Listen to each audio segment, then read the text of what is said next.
Okay, so with the steak, I wasn't overly concerned about tenderizing it. On the next half of this roast that I'm going to show you, I'm going to go through a tenderizing process. Any of you that are planning on bringing in game, so I know there's a couple of you that who hunt that have some deer or elk cuts or something like that, I think you mentioned, in your freezer, would definitely recommend going through this tenderizing process.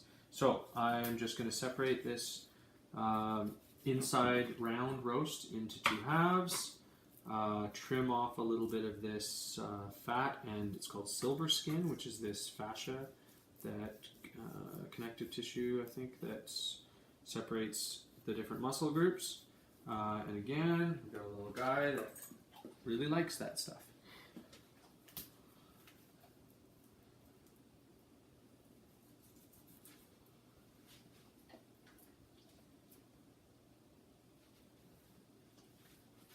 And we can be cutting some of this downtown part.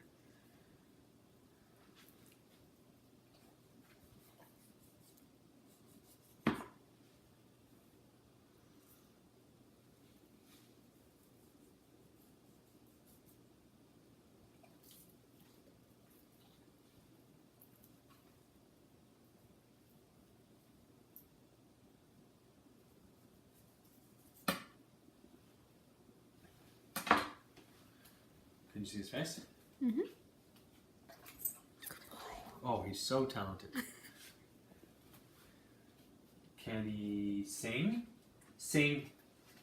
Hombre, sing. Sing. Sing. No, sing. Hombre, sing. Sing. Hombre, sing. We'll cut this way down. Sing. Hombre, sing. Nope. Sing.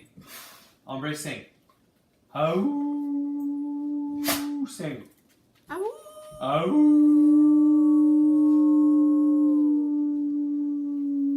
Sing.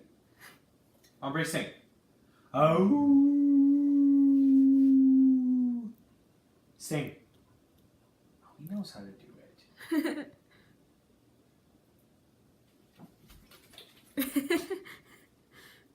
Sit. Okay, down. Shake. Good boy.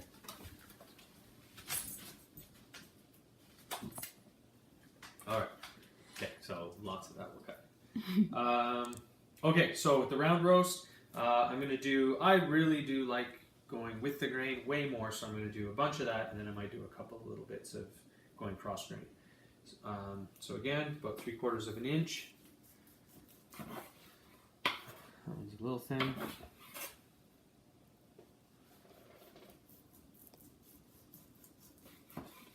I can tell already this is tougher than the steak, so I'm definitely going to be tenderizing here.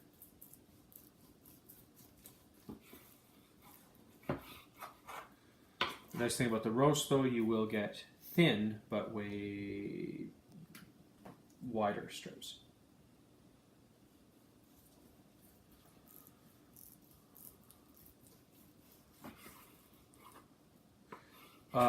With the knife, you definitely want something that is non-serrated.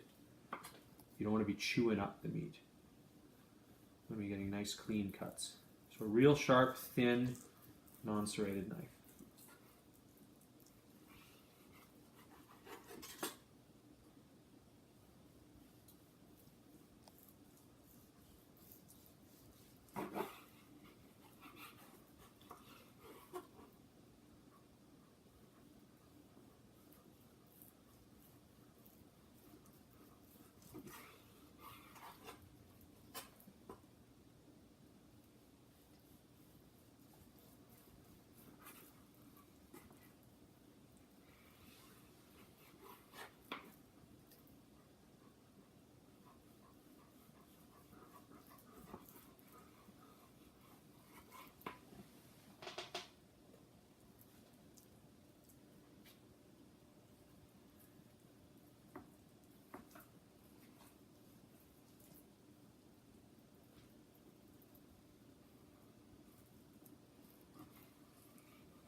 Okay, so now that I've got that half of the roast all cut up, definitely want to tenderize this one. So first step is I like to lay it out on some paper towel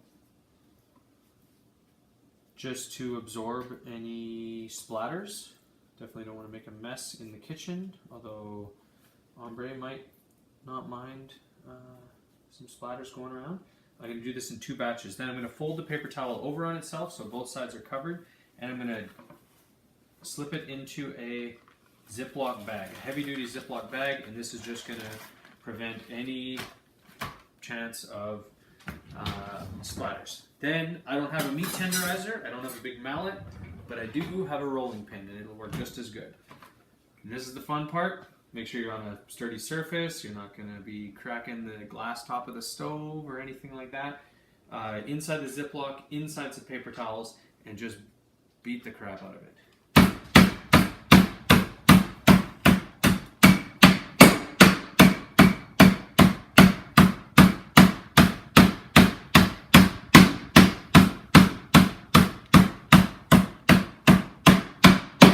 Make sure you tell your parents what you're up to so they don't think the house is getting broken into.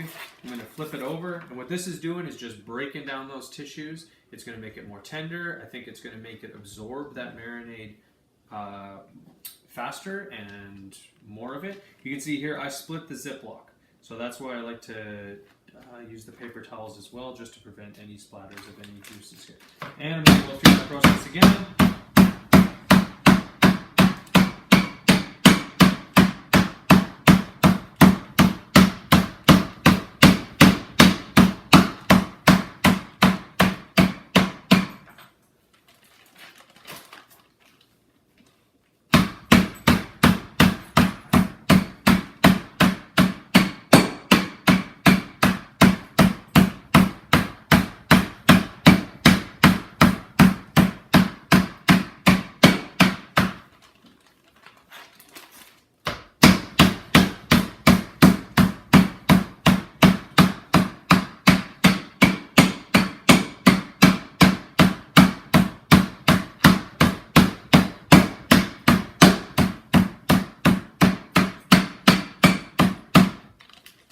Okay, that should suffice.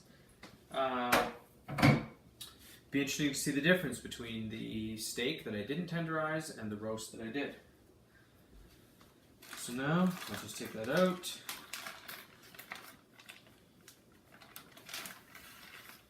It's nice and smushed.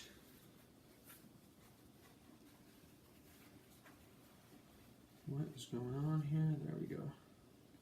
Uh-oh, hopefully it didn't stick.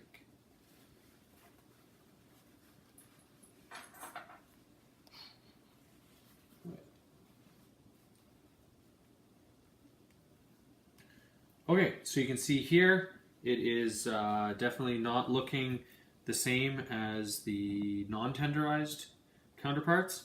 You can see it's kind of been broken apart a little bit, tissues have been broken down. That should help a lot. I'm going to bag all of this.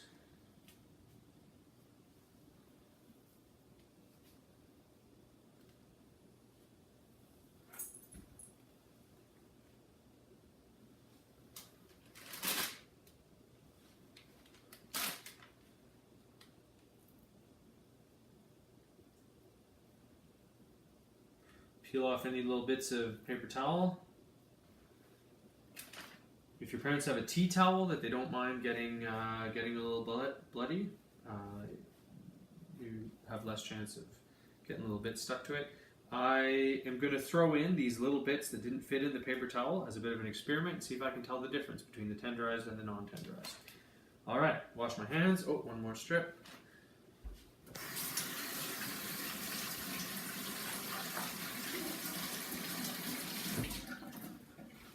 And I'm going to go with the teriyaki on this one. So this is a third of a cup of pineapple juice, a third of a cup of Bragg's soy sauce.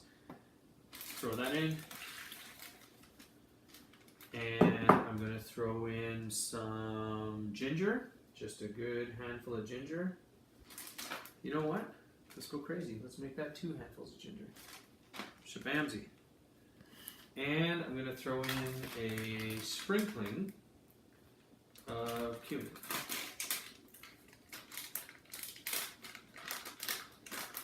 You know, something in the neighborhood of one of those. And same thing as before. I'm going to really mush it up with my hands, get even distribution there. Make sure all those little gingery bits get between the different strips of meat. Really work it around.